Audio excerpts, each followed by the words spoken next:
오늘 열왕기상 3장 1절에서 3절의 말씀인데요. 먼저 갈라디아서 5장 16절 17절 말씀을 먼저 한번 잠시 보도록 하겠습니다. 우리 이제 그 아래에 이렇게 자막을 한번 나오게 했는데 잘 보이시는지 모르겠습니다. 조금씩 변화되는 모습인 것 같아서 감사합니다. 우리 한번 한 목소리로 읽겠습니다. 내가 이르노니 너희는 성령을 따라 행하라. 그리하면 육체의 욕심을 이루지 아니하리라. 육체의 소욕은 성령을 거스리고 성령은 육체를 거스리나니 이 둘이 서로 대적하므로 너희가 원하는 것을 하지 못하게 하려 함이니라. 아멘. 이 말씀을 보건대 우리가 신앙생활 하면서 감사와 기쁨만 있으면 참 좋겠는데 내 안에 하나님의 뜻을 따르려는 성령의 마음이 있는가 하면 우리 마음 가운데 이거 뭐 하나님 뜻대로 산들 뭐해 하는 육신의 마음도 함께 자리 잡고 있는 것 같습니다. 오늘 하루 살아가실 때 어떠셨습니까? 성령의 마음이 승리하셨습니까? 아니면은 육체의 마음, 육신의 마음이 우리의 삶을 장악했습니까? 어린이 만화를 보면 재미난 이렇게 묘사가 있을 때가 있습니다. 한 아이가 거짓말을 할까 말까, 또 아이스크림을 먹을까 말까 할 때 옆에서 천사가 말하죠. 안 돼, 그러면 안 돼. 엄마가 그렇게 하지 말라고 했잖아. 근데 옆에는 이제 머리에 이렇게 뿔 같은 거 달린 그 소위 말하면 이제 작은 사단이 이제 꿰죠. 괜찮아, 먹어도 돼. 남들도 그렇게 하는데. 우리의 삶에도 두 모습이 함께 공존하는 것 같습니다. 안 돼, 그러면 안 돼. 이러한 마음, 돼, 어차피 아무도 모를 텐데. 그런 마음들. 아마 우리 마음이 치킨 반, 또 프라이드 반, 또 양념 반, 또 짜장면 반, 그리고 짬뽕 반. 우리 마음이 참 반반일 때가 많은 것 같습니다.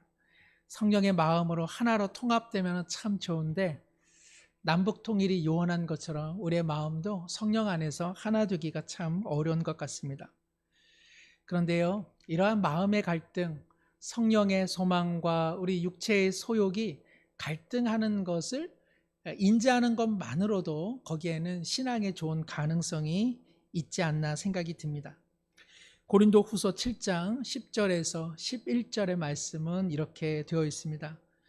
하나님의 뜻대로 하는 근심은 후회할 것 없는 구원에 이르게 하는 회개를 이루는 것이요 세상 근심은 사망을 이루는 것이라. 보라, 하나님의 뜻대로 하게 된 이 근심이 너희로 얼마나 간절하게 하느냐. 하나님의 뜻대로 하는 근심은 후회할 것 없는 구원에 이르게 하는 진정한 회개가 되나니 세상의 근심은 사망을 주되 그러나 하나님의 뜻대로 하는 참된 근심은 우리로 하여금 더 하나님의 거룩, 더 하나님의 뜻대로 살고자 하는 열망을 준다고 성경은 말씀하고 있습니다. 이로 보건대요, 이스라엘의 중요한 세 왕은 누굽니까? 다윗, 사울, 솔로몬입니다. 올 상반기에 우리 구약 파노라마를 하면서 제가 혹시 이제 들으신 분들은 기억나실지 모르는데 이 사울은 무심, 그리고 다윗은 전심, 하나님 앞에 전심의 마음, 그리고 솔로몬은 이제 반심. 사울의 무심의 마음도 있고 그리고 다윗의 전심의 마음도 반반 가지고 있는 인물로 이렇게 말씀드린 적이 있습니다. 솔로몬은 반반의 마음을 가졌던 것으로 우리가 이해되고 있죠. 오늘 솔로몬의 이야기를 좀 더 살펴보면서 솔로몬의 그 반반의 마음, 그 마음과 나는 어떤 면에서 좀 닮아 있는지 오늘 말씀을 통해서 우리 말씀 앞에 내 자신을 비춰보는 시간이 되면 좋을 것 같습니다. 오늘 함께 읽은 열왕기상 3장 1절에서 3절까지는요, 이 솔로몬의 초반 통치에 대한 성경 기자의 어떤 평가, 요약이라고 할 수 있습니다. 세 가지가 언급되고 있는데요. 바로 애굽 왕, 즉 이집트 바로의 딸과 혼인한 내용, 그리고 건축 사업에 대한 언급, 그리고 마지막으로는 그가 산당에서 예배를 드렸더라. 이 세 가지가 언급되고 있습니다. 먼저 솔로몬이 애굽 바로의 딸과 혼인 관계를 맺었다. 사실 솔로몬이 결혼한 것이 이것이 처음은 아닙니다. 나중에 솔로몬의 첫째 아들인 르호보암이 이제 솔로몬을 이어서 왕권을 갖게 되는데 그의 어머니는 나아마입니다. 그러니까는 먼저 나아마라고 하는 여인과 결혼을 했던 것이죠. 그러던 중에 애굽 왕실의 공주를 이제는 아내로 맞이하게 되었습니다. 애굽도 당시에는 조금 국력이 약해졌습니다. 그리고 솔로몬의 이스라엘은 애굽과 평화 관계를 유지하는 것이 정치적으로 좀 더 낫다는 생각을 하게 된 것이죠. 그런데 성경은 여기 혼인 관계를 맺다 이 말씀을 사실은 히브리어로 보면 사위가 되었다 이런 뜻을 가지고 있습니다. 그러니까 애굽 왕 바로의 사위가 되었다 솔로몬이 이렇게 기록되어 있는 것이죠. 이 애굽이라고 하는 나라는 어떤 나라입니까? 이 히브리 민족을 정말 강압적으로 노예로 삼았던 민족 아닙니까? 한 500년 전 일인데요. 자꾸만 이게 과거를 들춰내는 일도 서로에게 부담되는 일이긴 하지만 그러나 애굽이라고 하는 나라는 구약 성경 전체에서 보면은 이스라엘과 언제나 대치 국면에 놓여져 있었습니다.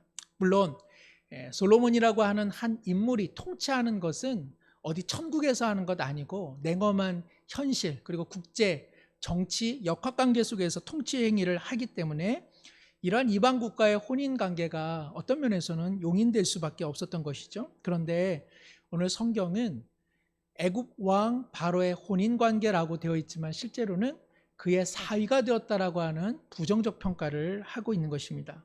결론적으로 이야기하자면 솔로몬이 이스라엘의 왕이 아닌 애굽 바로의 사위로서의 어떤 역할을 했다는 것을 은연중에 우리 가운데 말하고 있는 것이죠. 즉 솔로몬의 통치 행위가 애굽 왕 바로의 통치 행위와 비교적 유사했다라고 하는 부정적 평가를 내려놓고 있는 것입니다. 앞서 말씀드린 것처럼 히브리 민족에게 애굽이라고 하는 것은 참 부담스러운 존재입니다. 강압적으로 노동과 그리고 부역을 일삼았던 나라 패권자가 바로 애굽이었습니다. 그런데 나중에 살펴보겠지만 솔로몬이 성전과 왕궁을 건축하면서 많은 민심을 잃게 되는데 그 근본 원인은 바로 강제 노동을 많이 시켰기 때문에 그러합니다. 이후 이스라엘이 분열되는 그 촉발은 바로 솔로몬 시대에 지나친 건축 사업으로 인해 많은 사람들의 마음을 잃어버렸기 때문에 그러합니다. 여기 사위가 되었다라고 하는 말의 부정적 측면은 또 하나 바로 이 애굽 출신의 공주 이 아내가 상당히 솔로몬에게 영향을 많이 끼쳤던 것 같습니다. 그러니까 이방 여인 그리고 우상을 숭배하는 여인이 솔로몬에게 상당한 영향을 끼쳤다는 것 그것이 바로 솔로몬이 바로의 사위가 되었다는 것이죠.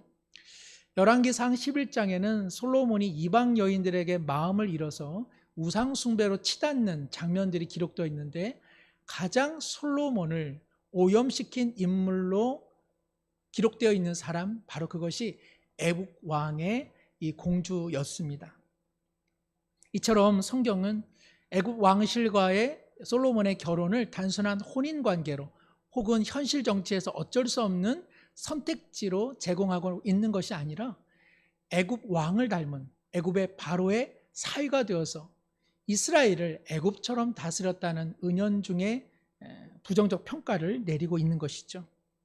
사실 솔로몬 당시에 그 애굽 왕의 이름은 시아문입니다. 그러니까는 애굽 시아문의 혼인 관계 이렇게 설명할 수도 있는데 바로라고 하는 즉 애굽의 통치권자의 일반적인 호칭인 바로를 사용한 것은 바로 이 이스라엘 사람들로 하여금 경계를 불러일으키기 위함인 것입니다. 그럼에도 불구하고 이처럼 솔로몬은 애굽의 사위로서 하나님의 나라의 의를 추구하지 못하는 면들을 보이기 시작하는 것이죠. 그래서 이 솔로몬의 마음은 실제로는 시작 전부터 상당히 반반의 마음이었다는 것을 우리는 알 수 있습니다. 열왕기상 4장 26절에도요. 솔로몬에 대해서 다소 부정적 평가하는 내용이 나옵니다. 그것은 그가 이룬 군사력에 대한 이야기인데요. 열왕기상 4장 26절 우리 한번 보도록 하겠습니다. 말을 두는 외양간이 4만이요 마병이 12,000명이었다. 솔로몬이 거느리고 있는 이 말병거 그리고 이들을 관리하는 마병들의 숫자가 어마어마했습니다. 이 숫자는 사실은 역대기와는 다소 차이가 있지만 그럼에도 불구하고 엄청난 수의 말과 마병을 솔로몬은 구축해 두었던 것이죠. 그런데요, 잘 아시는 것처럼 신명기에 하나님께서는 왕이 되거든 왕이 하지 말아야 될 것 중 하나가 말을 많이 기르지 않는 것이었습니다. 말은 당시 중요한 생산지가 애굽이었습니다. 즉 말을 의지한다는 것은 하나님을 떠나 애굽을 의지한다는 것이요. 그리고 말을 많이 둔다는 것은 그 나라의 보호를 말이라고 하는 군사력에 의지하는 것이지 하나님을 의지하지 않는 것으로 받아들이게 되는 것이죠. 이처럼 솔로몬이 애굽의 사위가 되었다라고 하는 것은 성경 기자가 솔로몬에 대해 우리의 예상과는 다르게 상당히 부정적으로 평가하고 있는 것입니다. 물론 솔로몬은 표면적으로는 성전을 건축하고 그리고 왕궁을 건축했습니다. 이스라엘의 북쪽인 단부터 이스라엘의 남쪽인 부엘세바까지, 오늘 우리나라 말로 이야기하자면 백두에서 한라까지 참 넓은 지경을 이루고 그리고 평안을 허락해 주었지만, 그러나 이것 또한 하나님의 은총이었지 솔로몬 자기의 능력은 아니었다는 사실입니다. 오히려 솔로몬은 자신의 공적을 또 자신의 군사력을 내세우면서 많은 것들을 서서히 잃어가고 있었던 것이죠. 오늘 본문 말씀 3절에 보니까 솔로몬이 여호와를 사랑하였다. 이것은 상당히 중요합니다. 솔로몬이 비록 반반의 마음, 또 애굽을 닮은 마음이 있었다 할지라도 그는 여전히 하나님을 사랑하였습니다. 그는 하나님을 의지하였습니다. 그렇죠. 우리의 마음 가운데 반반의 마음이 있다 하여서 우리 중 누가 하나님을 싫어하고 하나님 뜻대로 살기 싫다고 말하는 사람이 어디 있겠습니까? 성령의 마음과 육체의 소욕이 갈등하고 있는 우리의 현실이 가슴 아플 뿐이지 우리 모두는 진정 하나님을 좀 더 사랑하고자 하는 열망들이 모두가 있는 것입니다. 그런데요, 솔로몬의 이 사랑이라고 하는 것은 역시 불완전성을 갖고 있음을 다음 구절은 또한 이야기해 줍니다. 그의 아버지 다윗의 법도를 행하였으나.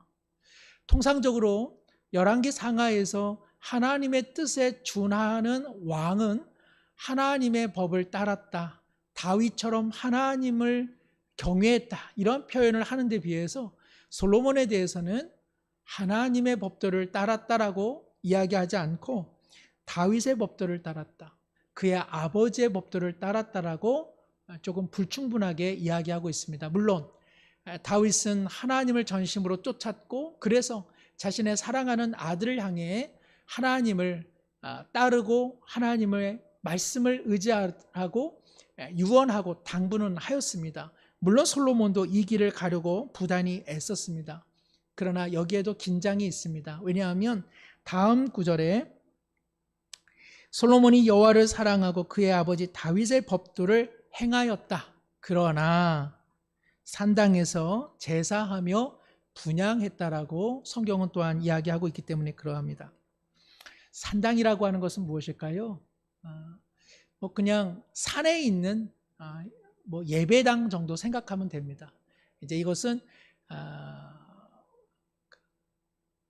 영어 성경으로는 이제 더 높은 곳에 있는 장소 이런 뜻을 갖고 있습니다.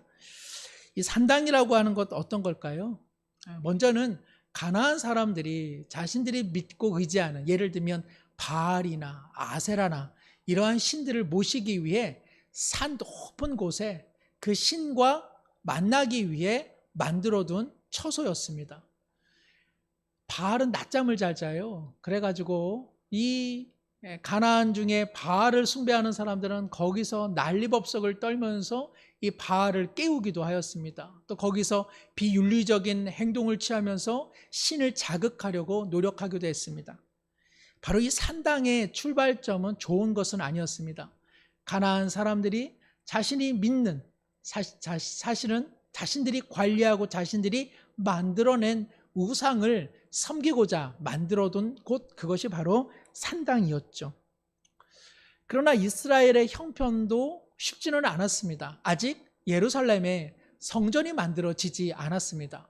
소위 말하면 중앙 성소가 마련되지 않았기 때문에 자신들이 사는 삶의 울타리에서 자신들도 예배를 드리고 무언가 하나님 앞에 기도할 처소가 있기를 원했던 것이죠.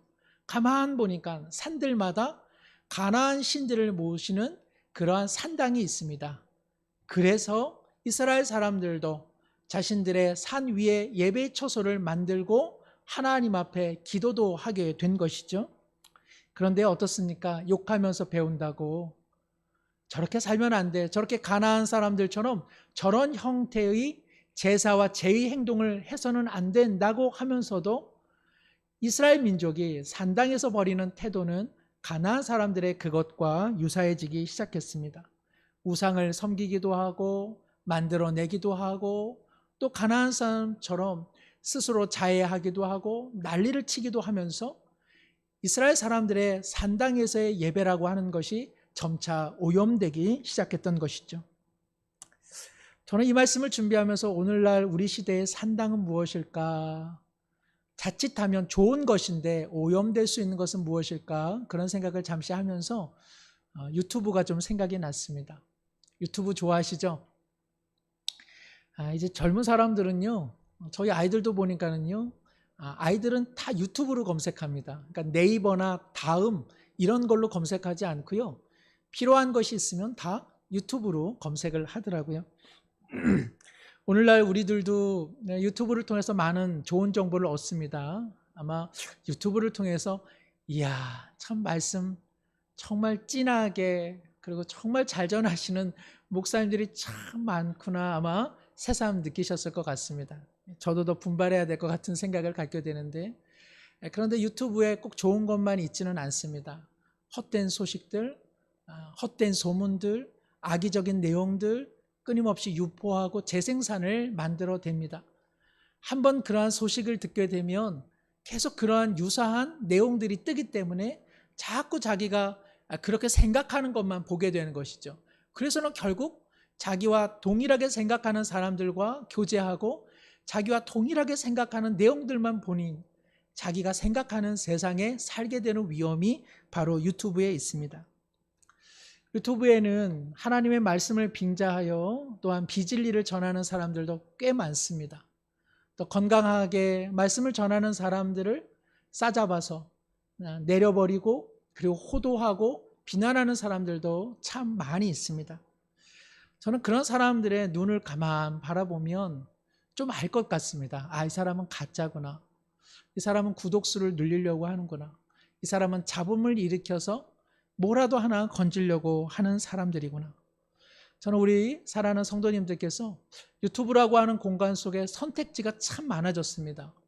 선택은 우리에게 자유를 주지만 선택이 많다는 것은 무엇이 옳은 것인지를 잡아낼 수 있는 능력이 없다면 그 선택이라고 하는 것은 참 위험한 것이 되고 말았습니다.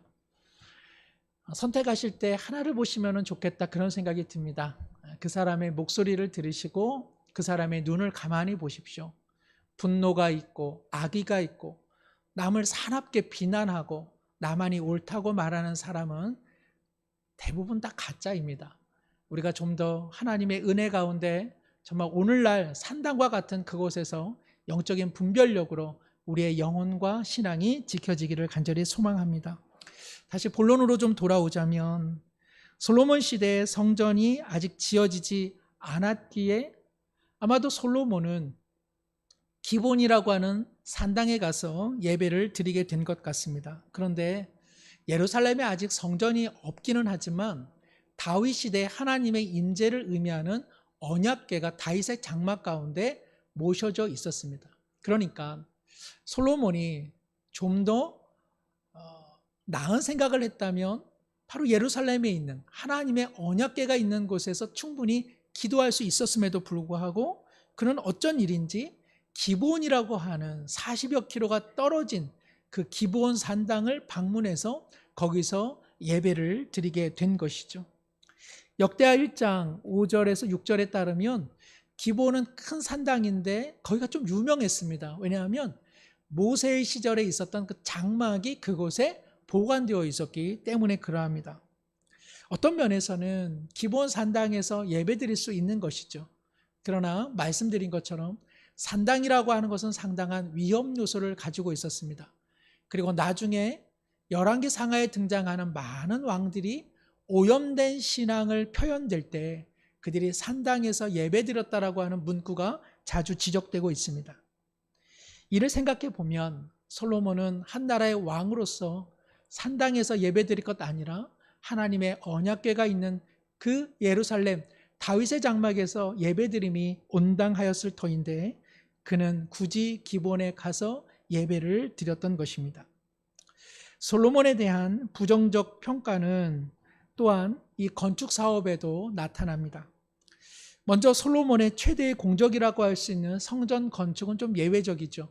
성전 건축은 솔로몬이 원해서 한 것 아니라 하나님께서 다윗에게 사실은 일찍부터 신명기를 통해 모세에게 이스라엘 광야 가운데 알려주었던 말씀이기도 합니다. 신명기 12장 14절 우리 한번 말씀 구절 볼 수 있을까요? 예, 신명기 12장 14절 이스라엘 사람들이 아직 가나안 땅에 들어가지 못했을 때 하나님께서 모세와 그 백성에게 하신 말씀입니다. 너는 삼가서 내게 보이는 곳 아무 곳에서나 번제를 드리지 말고 오직 너의 한 지파 중에 여호와께서 택하실 그곳에서 번제를 드리고. 하나님의 마음 가운데는 언젠가는 이스라엘 그곳에 하나님의 임재를 의미하는 상징적인 성전, 택하실 그곳을 예비하려고 하셨습니다. 그리고 다윗은 이를 하나님 앞에 요청하였고 하나님께서는 다윗은 전쟁을 많이 치렀기에 평화의 왕이라 할 수 있는 솔로몬 그 아들에게 이 일을 위임하신 것이죠. 앞서 말씀드린 것처럼 산당이라고 하는 제사 제도는 상당한 오염을, 신앙적 오염을 일으킬 수 있었습니다. 그래서 하나님께서는 예루살렘 한 곳에 신앙과 성소를 중앙화함으로써 신앙의 구심점을 그들 가운데 위치시키려고 했던 것이죠. 그리고 바로 예루살렘에서의 성전 예배와 산당에서의 가나안의 제사가 근본적으로 다른 것을 그들에게 실천적으로 알려주려고 하셨던 것입니다. 그래서 신명기 16장 16절에 이스라엘의 남자들은 반드시 6월절과 77절과 초막절 1년에 3번은 예루살렘 성전에 가서 예배드리라고 한 까닭도 바로 여기에 있는 것입니다. 산당에서 또 그들의 삶의 자리에서 오염된 마음들을 씻어내고 하나님 앞에 참답게 예배드리는 것 무엇인지 그들로 하여금 깨닫게 하려고 했던 것이죠. 그러므로 성전이라고 하는 것은 사실상 하나님을 위한 장소는 아니라는 말입니다. 하나님께서는 어느 곳을 예배의 처소로 삼으십니다. 그런데 사람이 문제입니다. 그래서 하나님께서는 구별된 성전을 만들어 두시고 그들로 하여금 가나안의 헛된 제사의 예배의 그 오염된 것을 털어버리고 하나님 앞에 온전한 예배가 무엇인지를 계속적으로 알게 하려 하신 것이죠. 이와 같은 거룩한 일을 솔로몬에게 위임하셨습니다. 그리고 그 내용이 열왕기상 5장부터 7장까지 이어지고요. 8장은 그야말로 그 성전을 하나님 앞에 올려드리는 헌당식의 내용입니다. 그런데요, 재미난 것은 이 5장과 6장까지 잘 이 예루살렘 성전에 대한 이야기가 진행되다가 갑자기 7장 1절부터 12절까지는 성전 이야기가 아니라 솔로몬이 지은 자기 왕궁에 대한 이야기가 갑자기 나옵니다. 사실은 이 예루살렘 성전을 다 완공하고 그 이후에 솔로몬 왕궁이 건축되기 시작했음에도 불구하고 성경 기자는 예루살렘 성전 이야기 중간에 솔로몬 왕궁 이야기를 넣어두고 있는 것이죠. 이것은 성경의 의도성입니다. 그래서 오늘 6장 마지막 절인 38절 하반절에 이렇게 기록되어 있습니다. 솔로몬이 7년 동안 성전을 건축하였더라. 그리고서는 7장 1절에 갑자기 솔로몬의 왕궁 이야기가 나옵니다. 솔로몬이 자기의 왕궁을 13년 동안 건축하여 그 전부를 준공하니라. 성전 건축도 중요하지만 통치권자로서는 왕궁도 중요합니다. 그러나 우리는 무언가를 느끼게 되죠. 예루살렘 성전을 건축하는 데는 7년인데 솔로몬 왕궁을 건축하는 데는 13년. 그리고 갑자기 성전 건축의 이야기 속에 갑자기 왕궁 건축이 들어온 것, 여기에는 내포된 까닭이 있다는 것 아니겠습니까? 흔히 하는 말들 중에요, 요즘 말들 또 조금 지나간 말인지 모르겠습니다. 갑분싸라는 말이 있습니다. 갑분싸. 이 말을 들으면은 나는 좀 분위기를 깨는 사람이구나 이렇게 느끼면 되는데요. 갑자기 분위기 싸하게 하는 사람, 싸하게 하는 행동, 싸하게 하는 말, 그러면 갑분싸, 갑분싸 이렇게 이야기를 합니다. 그런 것이죠. 영광스러운 예루살렘 성전의 이야기를 하다가 갑자기 분위기 싸늘하게 솔로몬 왕궁의 이야기를 성경은 넣어두고 있는 것이죠. 그것은 솔로몬의 마음이 반반으로 나뉘어져 있음을 보여주고 있는 것입니다. 오늘날로 이야기하자면 솔로몬이 하나님의 거룩한 성전에 대한 마음이 있으면서도 한편으로는 늘 끊임없이 육체의 마음, 육신의 마음, 그래서 자기의 영광을 드러내고자 하는 마음이 그의 심령 가운데 있었던 것을 보여주고 있습니다. 예를 들면 이런 것이죠. 바로 솔로몬 왕궁의 이야기를 7장 상반에 하면서 7장 8절에 이런 말씀이 있습니다. 솔로몬이 또 그가 장가든 바로의 딸을 위하여 집을 지었는데 이 주랑과 같더라. 솔로몬의 왕궁 건설 이야기를 하면서 8절에 다시 한번 애굽 바로의 딸, 그 공주 이야기를 다시 언급하고 있습니다. 그리고 바로 이 솔로몬 왕궁에는 하나의 건물이 있었는데 그것은 애굽 왕, 즉 바로의 공주, 그 아내를 위한 집을 따로 지었다는 것이죠. 이처럼 솔로몬의 마음에는 늘 두 가지가 혼재되어 있었던 것입니다. 한편으로는 하나님을 사랑하고 하나님의 거룩한 성전을 감당하고자 하는 소명이 있었지만 그의 마음 한편에는 산당에서 또 애굽의 사위로서 그리고 군사력을 의지하면서 자신의 영광을 드러내고자 하는 육신의 마음의 도모가 그들 그 심령 가운데 있었다는 것이죠. 그래서 어느 저명한 주석가는 솔로몬에 대해서 이렇게 말합니다. 솔로몬은 하나님의 전을 지으면서 하나님의 위대하심처럼 나도 위대한 사람 되기를 소망했다. 그리고 그는 자신이 상상한 그 모든 것을 해냈다. 이를 통해서 부각된 것은 솔로몬의 지혜가 아니라 솔로몬의 욕망과 성공의 마음이었다. 그의 신앙은 어느새 세상적인 성공을 추구하는 마음으로 변질되었다. 다소 솔로몬에 대한 신랄한 비판이기는 하지만 솔로몬의 마음 가운데 있었던 성령의 마음, 이에 대비되는 육신의 마음을 우리가 엿볼 수 있는 것 같습니다. 우리는 은연중에 솔로몬이 처음에는 귀한 마음 갖다가 말년에 가서야 하나님을 등졌다는 생각을 갖습니다. 그러나 성경은 그렇게 말하지 않습니다. 솔로몬은 제위 처음부터 성령의 마음과 그리고 육신의 마음 동시에 두 가지를 가지고 있었습니다. 물론 솔로몬의 이와 같은 반반의 마음을 우리가 확인했다 해서 솔로몬에 대해서 비난할 처지는 아닙니다. 오히려 솔로몬이 참 우리와 닮았 인생이구나. 참 우리와 비슷한 사람이구나. 나도 성령의 마음과 그리고 육신의 마음이 늘 혼재되어 살아가는데 솔로몬도 그러했구나. 그런 생각을 다시 한번 하게 되는 것이죠. 오늘 하루 어떻습니까? 성령의 마음에 좀 더 기울어졌습니까? 아니면은 육신의 마음에 좀 더 기울어져 살았습니까?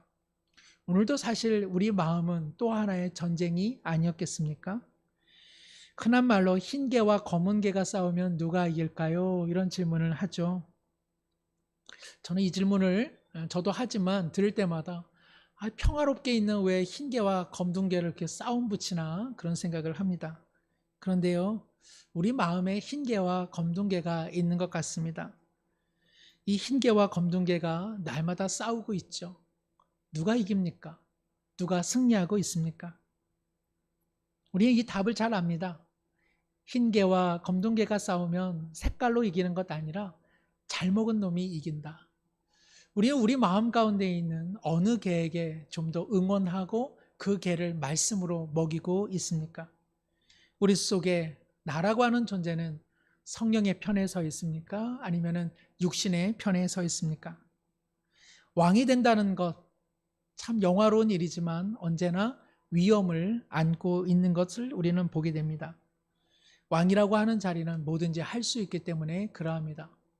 우리의 작은 삶에도 저마다 위치하고 있는 그런 자리들이 있죠. 우리도 그곳에 약간의 권세가 있고 그리고 동시에 약간의 위험이 있다는 사실을 알고 있습니다. 우리는 그 속에서 성령을 따라 행하여 하나님 앞에 영광을 올려드립니까? 아니면 우리의 육신을 도모하고 있습니까? 한 가지 꼭 기억할 것은 솔로몬이 비록 반반의 마음을 가졌다 할지라도 하나님께서는 솔로몬을 사랑해 주셨고 솔로몬을 통해서 하나님께서는 일하셨다는 사실입니다. 그가 그 반반의 마음을 갖고 있음에도 불구하고 끝까지 통치권자 그 사명을 불안했지만 감당할 수 있었던 것은 오직 하나님의 은혜였습니다. 만일 솔로몬에게 하나님의 은혜가 없었다면 그는 하나님의 지혜를 과연 얻을 수 있었겠습니까? 솔로몬에게 하나님께서 은혜를 베풀지 않으셨다면 과연 그가 태평성대의 이스라엘을 만들어 줄 수 있었겠습니까? 하나님께서 솔로몬을 붙잡지 않으셨다면 과연 다윗에게 약속한 솔로몬 시대의 그 예루살렘 성전이 지어질 수 있었겠습니까? 우리는 반반의 마음으로 하나님 앞에 살아갑니다. 그러나 하나님께서는 전심으로 우리를 사랑해 주고 계십니다. 우리가 끊임없이 갈등하고 넘어지고 반반의 마음으로 이처럼 갈등하며 살아감에도 불구하고 오늘 하나님을 사랑할 수 있는 까닭은 무엇입니까? 오늘 우리가 하나님을 찬양할 수 있는 까닭은 무엇입니까? 우리가 그토록 부끄러운 인생을 살면서도 하나님 앞에 나아갈 수 있는 이유는 무엇입니까? 하나님께서 우리를 사랑해 주시기 때문에 그러합니다. 하나님께서 우리 가운데 은혜를 베풀어 주고 계시기 때문에 그러합니다. 우리의 반반의 마음을 어떻게 우리가 승리할 수 있겠습니까? 바로 하나님의 은혜가 성령이 이기도록 오늘도 다스려 주시기 때문인 줄로 믿습니다. 오늘 아침에 새벽 기도를 마치고 잠시 산보를 했는데 비가 내리게 되는 줄은 몰랐습니다. 이왕 맞은 비니까 그냥 더 맞아야겠다 하면서 여기저기 골목길을 다니게 되는데 우이천 주변에 나팔꽃에 떨어지는 빗방울이 맺어졌습니다. 나팔꽃도 참 예쁘고 그리고 그 나팔꽃 잎에 머무르고 있는 빗방울도 참 예쁘고 그리고 그 빗방울에 비춰지는 그 색깔들도 참 아름답게 여겨졌습니다. 그러면서 주님의 말씀이 생각났습니다. 내가 너희에게 말하노니 솔로몬의 영광이 이 꽃 하나만 못하니라. 얘야, 솔로몬의 그 모든 영광이 이 꽃 하나만 못하다. 솔로몬이 들으면 참 기가 찰 오르시죠. 그런데 주님께서 말씀하십니다. 솔로몬이 추구했던 그 영광이, 솔로몬이 누렸던 그 영화와 부귀가 내가 만들고 기르고 있는 이 꽃 하나의 영광만 못하다. 그러니 어떻습니까? 우리가 추구하는 자기 영광이라는 것, 우리가 얻고자 그토록 애쓰는 자기 영광이라는 것, 내가 아니면 안 된다는 자기 영광, 내가 옳다고 끊임없이 주장하는 자기 영광, 인정받고자 남을 눌러 위에 서려고 하는 자기 영광, 그 영광에 대해서 오늘 주님이 말씀하십니다. 들판에 피어있는 이 꽃 하나만도 못한 영광이다.